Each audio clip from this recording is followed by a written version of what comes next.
Hello everyone, my name is Jimmy and welcome to The Last Lap, where my buddy Matthew and I bring you guys all kinds of news involving NASCAR, whether it's predictions, reviews, breaking news, anything related to NASCAR. We bring that to you guys. If you're new to the channel, hit the subscribe button. We upload videos every Monday and Friday. And then in between videos, you can also check us out on Instagram and Twitter at The Last Lap News. We post some content on there throughout the week as well, and then I'm usually pretty active on Twitter throughout the races, tweeting and whatever. So let's go ahead and hop right in. There's a lot to cover this week, but first, we gotta introduce Matthew. How you doing? Don't forget me.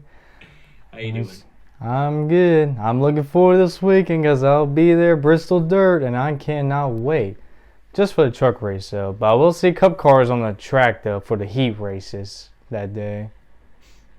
Yeah, this could be really exciting. Hopefully we can get some footage for you guys to put into our video coming out on Monday. There will be a review of the Bristol Dirt race, all of the action going on there this weekend.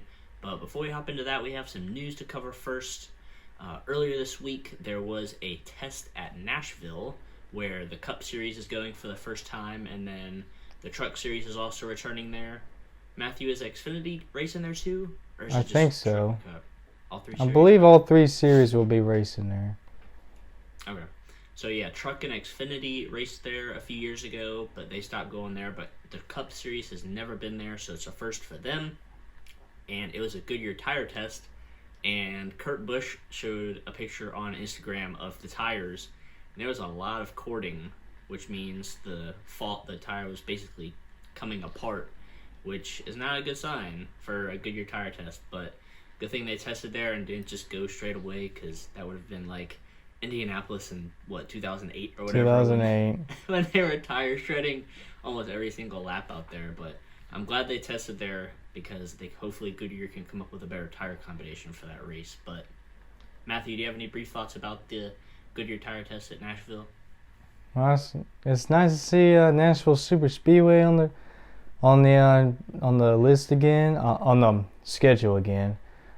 I mean, from what I saw in Kurt Busch's photo, that looked real concerning with that tire. I don't know how many laps they ran at once with that one tire, but I'm hoping that wasn't a short run, because that looks like a tire that came out of Atlanta or Fontana.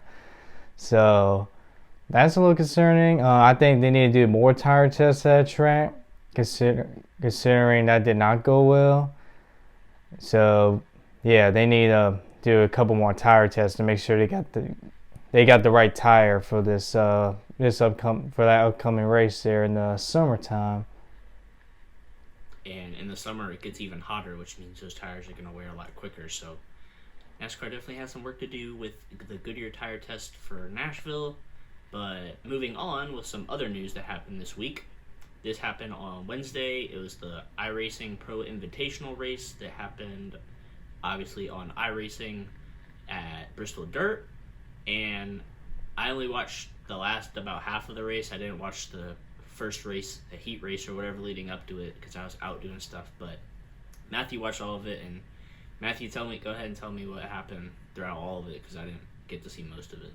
Well, actually, I did not exactly see the first two heat races, to be honest. I was out too, but I did see the full main race of that, and it looked pretty good. It was actually a pretty good race. It was mostly the top two best racers of William Byron and Gary Smithley battling out, and then like the rest of the guys are in one pack. Like there was a good racing back and forth, passing the whole time. So I think it looked pretty good.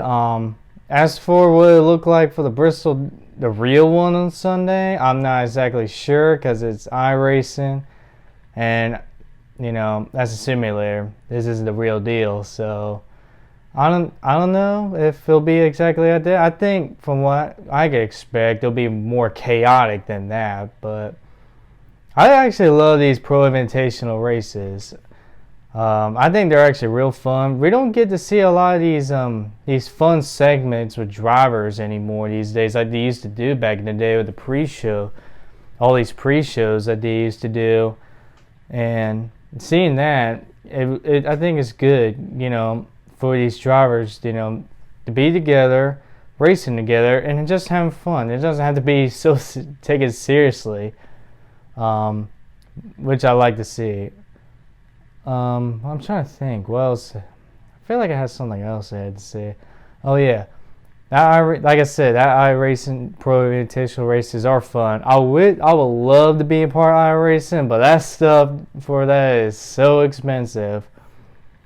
If any of y'all are doing iRacing, let us know in the comments. Like, what's your setup like? And we'll love to see what your setup is like for iRacing. So let us know in the comments. If you do iRacing, what's your setup like?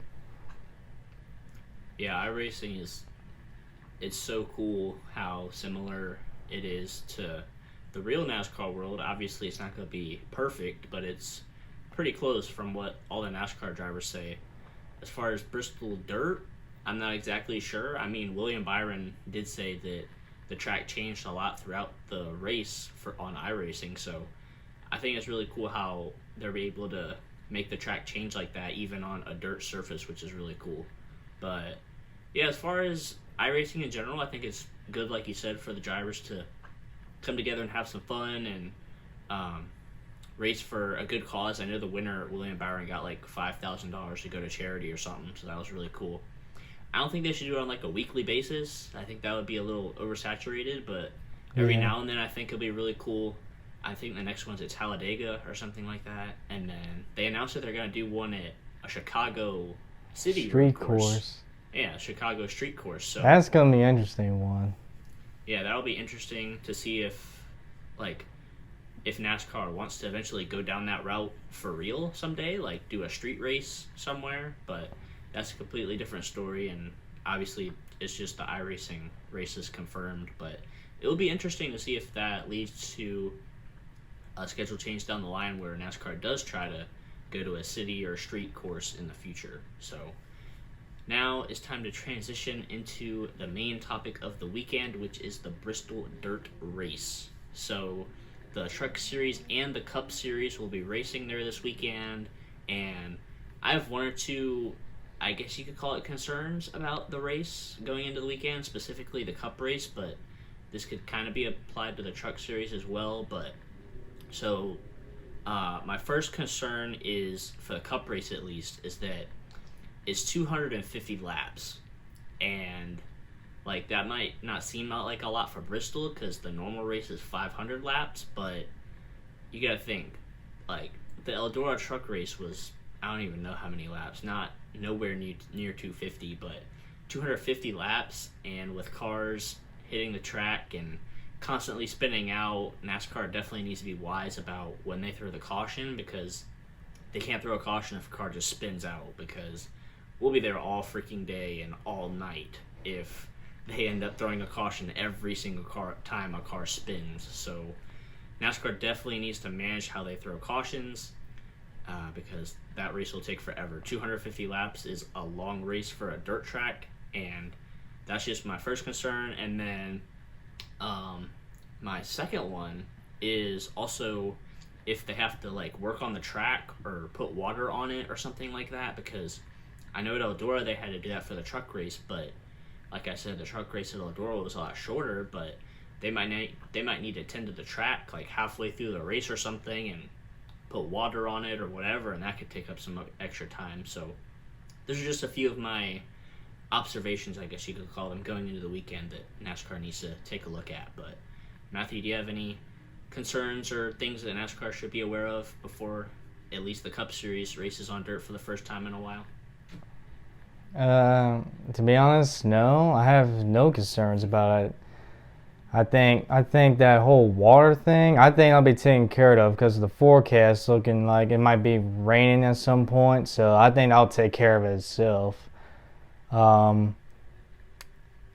for the laps, I mean, from what I saw the iRacing race last night, I thought it went by fast, to be honest. I know it wasn't 100 laps. It was like 70 laps, I think. But it went by really fast. Then again, it's only a simulator. It's not, I feel like it'll be way different. But, I mean, just from the hints of, just from watching iRacing simulation. It kind of went fast to me, so I have no problem with the laps. As for the water situation, like I said, it's just going to be like rain in the forecast from what I can tell. And I think that'll take care of it itself. Alright, so also about the Bristol Dirt event this weekend is they're going to do heat races to set up qualifying for the Truck and the Cup Series. So I thought it's really cool how they did this whole setup of how they're going to determine the starting lineup for the actual races. So I know there'll be 4 heat races for Cup, and I think it's 4 for the Truck Series as well.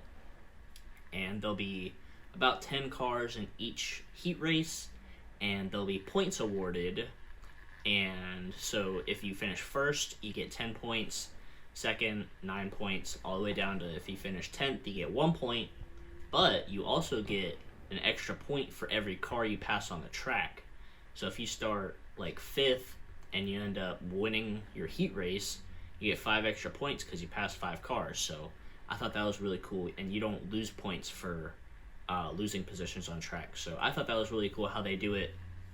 And whoever has the most points out of all the heat races, that'll determine the starting order. So I thought that was really cool how they did it. It was a little confusing at first, not gonna lie, but then I got on Twitter and I read through very, very carefully of how all of that works. But yeah, I thought it was cool how they did it.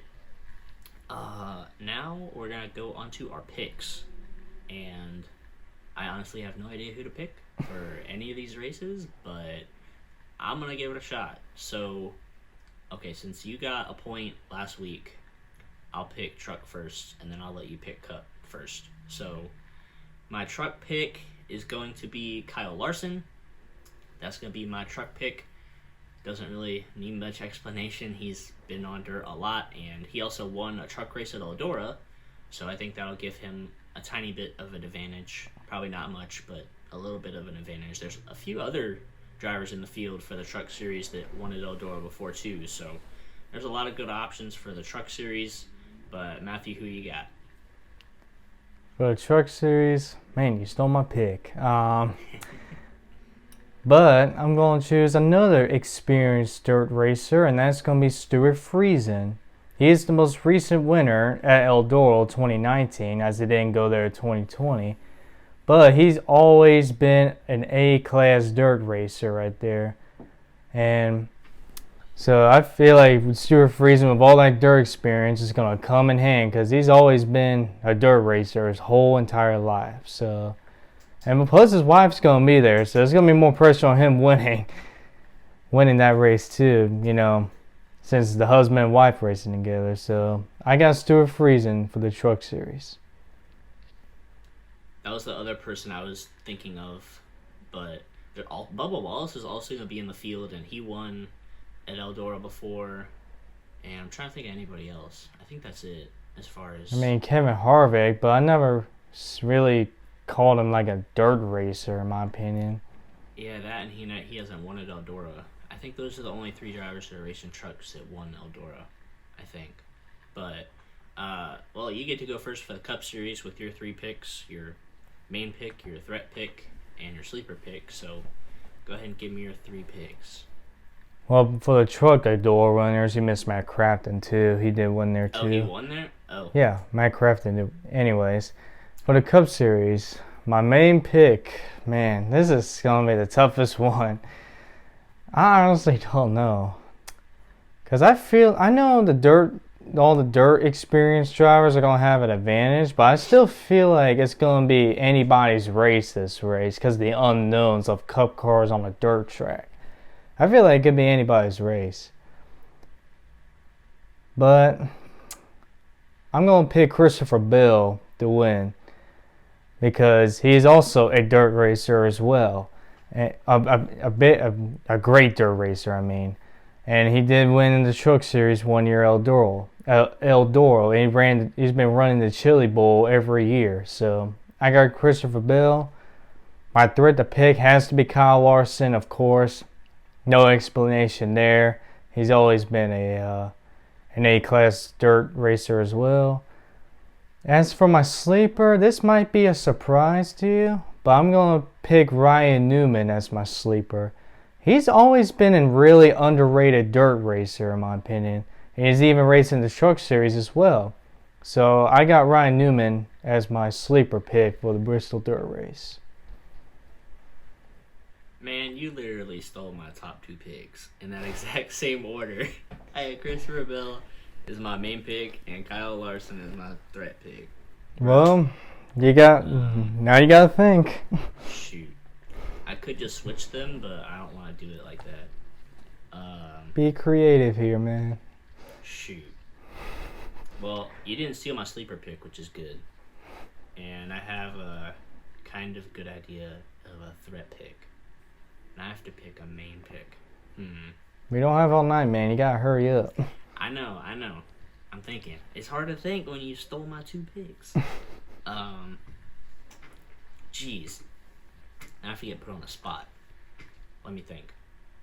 I'm gonna go with. You know what? I'm gonna do a long shot for my main pick. I don't even care. I'm gonna pick. This is gonna sound crazy to you, but I'm gonna pick William Byron because why not? I mean, Wow. Wow. Hey, he won the Iracing Pro race, and That's iRacing. You never know. It's still way different than actual racing. It could transfer over, and I know he hasn't had that much experience on dirt, but hey, why not? I'm gonna do a long shot. I don't really care. Wow. It's anybody's race. I mean, Yeah. I don't think, like you said. I think it's anybody's race. Yeah, it's cup cars on dirt, so there's no advantage to anybody, really, even if you have dirt experience. Like, if you have dirt experience, it'll help a little bit, but, like, I don't know, like, cup cars are so much heavier than all the modified cars and everything else. Dirt national cars and late models. Yeah, all that kind of stuff. So, yeah, so William Byron's going to be my main pick, surprisingly. And then a threat, I have to think of, like, an actually really good dirt racer now to be a threat. I'll do Chase Briscoe. Why not? Chase Briscoe is a pretty good dirt racer, I think. So he'll be my threat pick. And then my sleeper pick is going to be Austin Dillon because he won in the Eldora race in the truck series, but I still feel like nobody really thinks he's that good of a dirt racer. So Austin Dillon is going to be my sleeper pick. So yeah, those are my 3 picks. Matthew kind of screwed me over there, but man, your 3 picks sound like a Daytona Talladega picks. Hey, I had to think on the spot, so that's what happened. So I might not get any points this week, but hey, who cares? Whatever. So main pick, William Byron. Threat pick, Chase Briscoe. Sleeper pick, Austin Dillon. So, yep, that's gonna be my 3 picks. But I honestly don't know if any of us will get a point because, like we've said, it's anybody's race, and it's gonna be so fun to watch. I'm gonna be glued to my TV the whole time, so it's gonna be so fun to watch both races, the truck and cup race. So, yeah, I think that's gonna wrap it up for today's video. Unless Matthew, you got any closing thoughts about Bristol Dirt? Well, like I said, I'll be there on Saturday for the truck race and the Cup qualifying heat races. So I'll get you some good footage out there so we can put on the next episode on Monday. Yeah, we're definitely going to be looking forward to that. But that's going to wrap it up for this episode, guys. Thank you so much for watching. This weekend is going to be crazy, the most unpredictable race of the year. So make sure you stay tuned to all the action going on. Starts Friday all the way through Sunday. Friday's going to be practice. Saturday's the heat races and the truck race. And then Sunday's the big cup race. So make sure you guys stay tuned for all of that. Make sure you subscribe to the channel. Follow us on Instagram, Twitter, and all of that. And we'll see you guys in the next episode.